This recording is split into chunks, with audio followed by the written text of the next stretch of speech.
മടി കാരണം നമ്മൾ പല കഴിവുകളും നമ്മളിലുണ്ടെങ്കിലും കൂടിയിട്ട് ഇതൊന്നും പുറത്തെടുക്കാൻ കഴിയാതെ നമ്മൾ ഒന്നും അല്ലാതായിട്ട് മാറുകയാണ് ചെയ്യേണ്ടത്.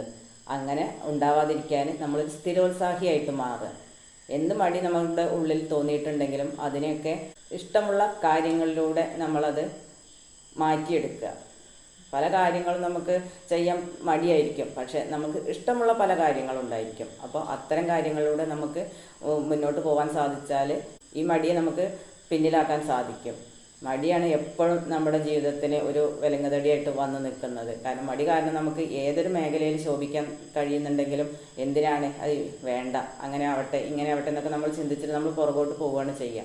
അപ്പോൾ നമ്മുടെ മടി മാറ്റിയെടുത്താൽ മാത്രമാണ് നമുക്ക് നല്ലൊരു അച്ചീവ്മെൻറ്റ് ഉണ്ടാക്കാൻ സാധിക്കുള്ളൂ. പല കഴിവുകളുണ്ടായിട്ടും ഒന്നും അല്ലാതെയായിട്ട് പോകുന്നത് എന്തുകൊണ്ടാണ്? നമ്മുടെ മടി കൊണ്ടാണ്. നമ്മളതിന് മെനക്കെടാനുള്ള കുറച്ച് സമയം നമുക്ക് ഒരു മടി വരികയാണ്.